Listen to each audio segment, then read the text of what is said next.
Using historical returns distorts the analysis of annuities and everything else as well. We're going to dive into this. Such a great article by my man David Blanchett over on Advisor Perspectives. Blanchett used to write big time for Morningstar. I think he's I think he joined some insurance company. Actually, where does he go? Actually, hold on a second. Let's go read old. We're going to read this because Blanchett is he's director of PGIM DC Solutions. I think that's Prudential Group Investment Management, I think. But anyway, so it's interesting because I assume that's Prudential. But he's talking about historical returns distort the analysis of annuities while he works for an insurance company, I think. The reason I point that out is because a lot of people, they discount Wade Pfau. They say, well, Wade Pfau is purveyor of annuities because he works for some insurance company now too. I said, I don't think so in the least. But they say, oh, Wade Pfau's basically, he's incentivized to push people into annuities, and I don't think so at all. And I don't get that reasoning behind that logic, actually. They'll say he's big on single premium income annuities. Well, I mean, I kind of am too in some regard. I'm not as much now because the interest rates are low, but let's dive into Blanchett stuff here because this is fantastic. All right. Now, he's going to say if you use historical interest rates to analyze option-based annuities, you'll be misled. You're misleading clients as to the benefits of those products. I completely agree. But I want to show you something. We're going to dive into this right quick. Estimated cap levels of a fixed income annuity. And before you hang up this video, this is going to be applicable to your own portfolio, even if you don't have annuities. I'm telling you. Estimated cap levels for a fixed index annuity based on historical yields and option prices. And as you can see, back in the 2000s, the cap levels were way up here, 15%. I'm not going to get into what that means here right now because this is the point of this video. They went sky high up here, and now they've been treading lower and lower and lower down here, and that's 100%. So as bond yields declined over the past 2 decades, the estimated caps for fixed index annuities have decreased significantly. This analysis suggests caps today should be approximately 5%, which is consistent with the current caps. Exactly. What are the variety of factors that drive option prices? Bond yields are a key component. In the next exhibit, I demonstrate the relationship between AAA bonds, yields, and estimated caps. And what we're going to just hang tight. I'm telling you, you're going to be like, I don't have an annuity. Why does this matter? I'm just telling you right now, it matters. Just watch. All right, trust me on this. All right, so relationship between AAA yields and estimated caps. As you can see, the lower the yield, the lower the cap should be. The higher the yield, the higher the cap should be. If we go back to here, the lower the yield, the lower the cap. The higher the yield, the higher the cap. It's just that simple. All right, hang tight. Fixed index annuities were introduced in the mid-1990s. Yields were around 8%. The estimated cap when the yields are 8% would be about 15%, which is true, 100%. In contrast, when AAA yields are around 2.5%, closer to where they are today, caps are closer to 5%, which is significantly lower. Thus, if you're using historical rates of return to validate the use of fixed index annuities, you're wrong, man. All right, so let me dive into this right here because I want to show you something here. This right here is what I read this article in 2013 by Blanchett and Michael Finke and Pfau. BFP, big effing, not deal, big effing, remember Biden? That's a big effing deal if you don't say BF, I'm not sure, B, what would we use for P? It's a big effing poop. All right, so anyway, low bond yields and safe portfolio withdrawal rates. I'm going to tell this right here is critical. We're just going to scroll down here. I remember reading this. I said, damn, if true, we could be in for a low return portfolio going forward. Relationship between bond yields and future annualized 10-year bond return. All right, 92% correlation. 92% correlation. On the 5-year, it's a 95% correlation. What does this mean? Current bond yields are 2, 4, 6, 8, 10. All right. Average annual 10-year future compounded bond return. Look at this. There's a 92% correlation between current bond yields and future bond returns. But I don't have many bonds. This is going to affect you too. Trust me. check this out. So if we have a 2% current bond yield, we're going to get a 2% average annual 10% rate of return. If we get a 6% current bond yield, we're going to get about a 6% average annual future 10-year rate of return. There's just no other way around this, my friends. Sorry, hold on. And let me just read you verbatim from these guys, BFP. The historical relationship between bond yields in one period and the future average annualized total returns has been quite strong, with a coefficient of determination of 92%. This means that the current yield on bonds can describe 92% of the average future return for 10 years. If we assume the current bond yield of 1, which is slightly higher than the yield on the intermediate government bond index as December 2012, the average annualized bond total return over the next 10 years is expected to be 1.8% using the linear regression model. This return is almost 4% less average than the annual return on the old bond charts from 1930 to 1921. While rising bond yields result in higher returns for new bond investors, it would negatively affect those currently holding bonds as the value of their low yields decline. One method to approximate the impact of change in interest rates on the price of bonds is to multiply the bond's duration by the change in interest rates. I'm not getting that anyway. But check this out. So this is where you stock investors, real stock and bond returns in different bond yield change environments. The real means net of inflation. All right. Annual change in bond yields, 0. Annual real return. All right. So if you have a positive change in bond yields from 0 to 1%, our returns, all right, you'll see they go down on not just bonds, but on stocks as well. There is a line, a trajectory that goes down, if that makes sense. So we got linear stocks, we got linear bonds. So the stocks go down pretty significantly, the bonds go down. Well, I guess you have to look at stocks have more upside and downside, bonds have limited upside and downside. So, but anyway, either way, you can see it's a negative yield, not a negative yield, a negative trajectory. As interest rates change to 1%, a 1% increase in interest rates. All right, bond yield increase by 1%. What happens to stocks? It goes down. You'll see the annual return on stocks goes from what used to be up here, which we'll just say about 10%, to changes in 1 percentage point, an increase in yields by 1 percentage point. It goes down to, what's that, about 3 or something like that. That's a pretty significant drop. Conversely, a decrease in change in bond yields, 0 to 1%. Not only do we have an increase in the returns on bonds, but we have an increase significantly on the returns on stocks. I cannot stress this enough. An increase in the change of bond yields decreases the returns on stocks and bonds. The old "don't fight the Fed" that for stocks, and then again, just a simple fact that an increase in bond yields makes current bonds less valuable, is right here. There's a negative relationship between bond yield changes and bond returns. All right, that's just a fact. While rising bond yields result in higher returns for new bond investors, it negatively affects those holding current bonds as the values of the lower yield bonds decline. All right, so real stock and bond returns. Again, here's the interest rate changing. It goes negative. If the interest rates drop by 1, you can see a significant increase in rates of return on both stocks and bonds.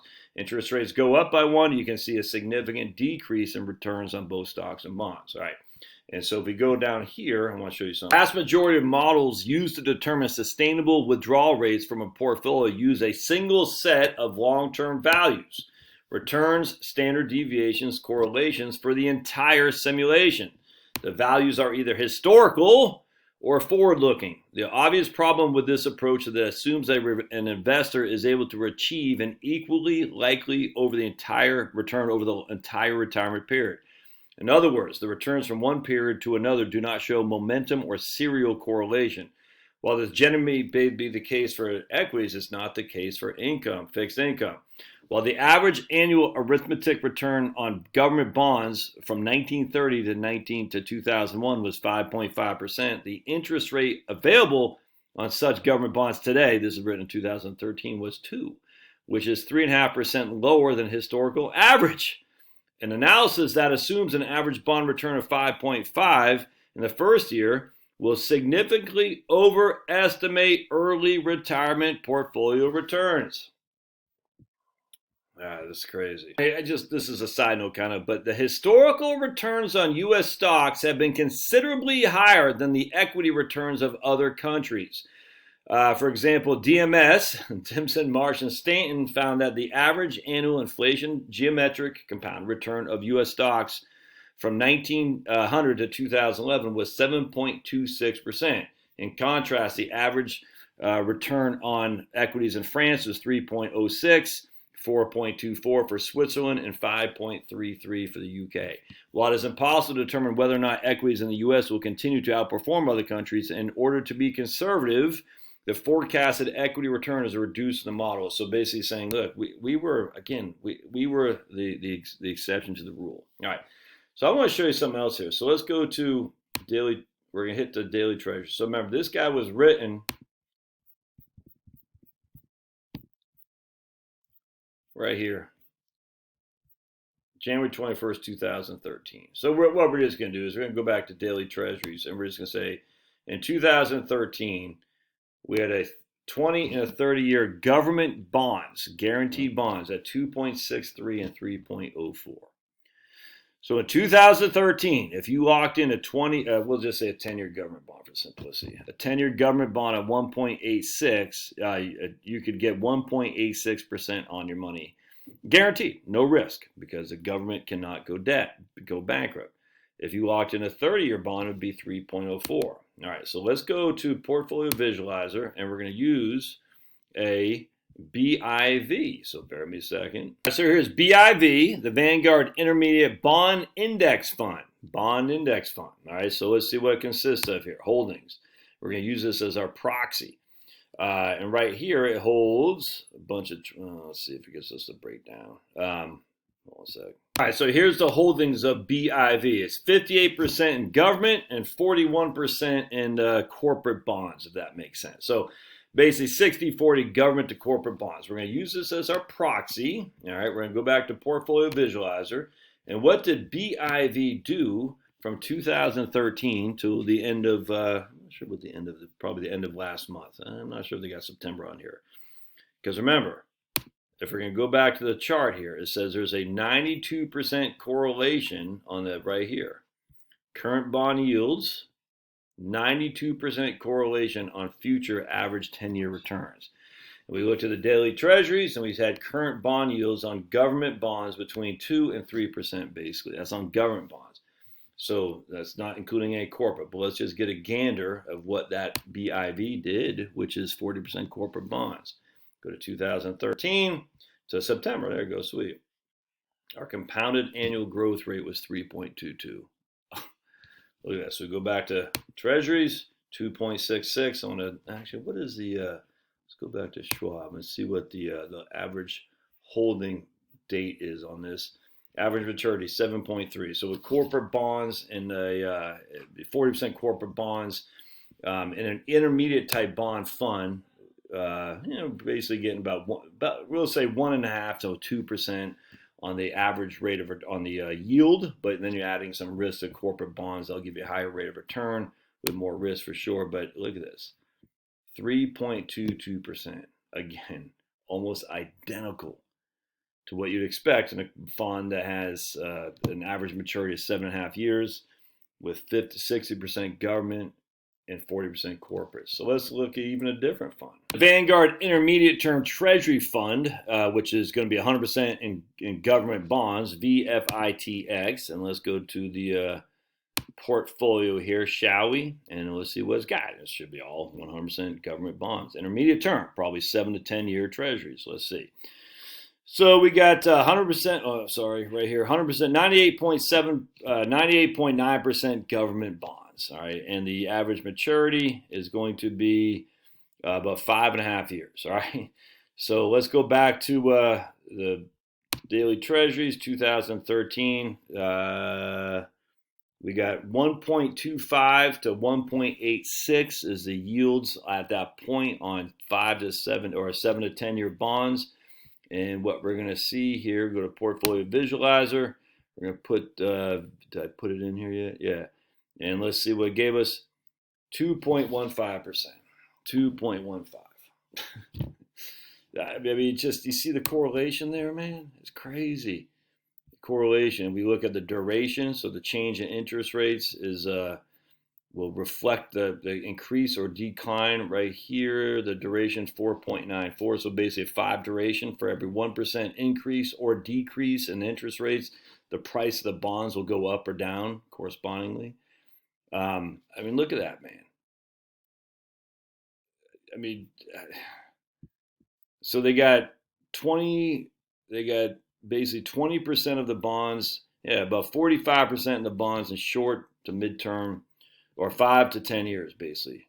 Half the bonds are 5 to 10 years. We look at the 10-year treasuries, 7 to 10. We can see it changes from 1.27, 1.9.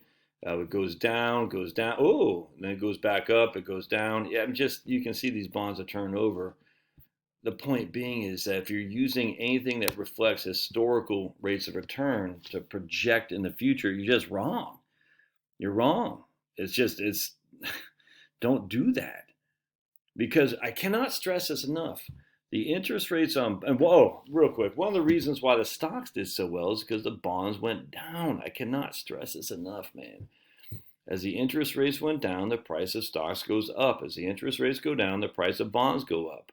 But now we got interest rates are not. So let's go back to the 10-year treasury thing. I always use a 10 as my proxy. So now we got interest rates. So back then, 1.86. All right, we'll go to 2020. Because people will say, well, my fund did this. I'm like, yeah, because interest rates went down.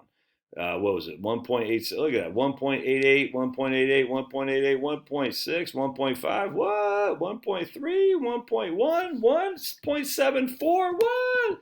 Holy crap! Holy 0.7. And now we're back up to, I think right now we're about at right here. I think we're over 1.5 now. Let's see where we're at here. Let's go down to, can do it by month. I guess I gotta scroll all the way down. And we're at 1.6. Anyway, look at that. The 30 are still at 2.1. That's crazy, man. Anyway, so as interest rates go down, and each year is contingent, but as interest rates go down, which they had, your price of stocks goes up. As interest rates go back up, the price of stocks go down. As interest rates go back up, the price of bonds goes down. And so if you're using historical data, I don't know what to tell you, man. I find that to be a tragedy. Especially if someone's saying, look what our fund did during 2000, our fixed index annuity did during 2000s. You're like, yeah, but you can't use those data anymore. You can show what it did relative to volatility, I guarantee. You say, look, we didn't lose money. Yeah, but you can't say these returns we can project in the future, because the cap rates, participation rates was a whole different animal than what we're facing now. You can't use these bonds to say, look what it did over the last 40 years. It's a whole different animal today. Then even using U.S. stock returns, you say, yeah, but we were significantly above everything else out there. We were the only game in town, man. Anyway, I would always err on the side of caution. Love to hear your thoughts. We'll see you.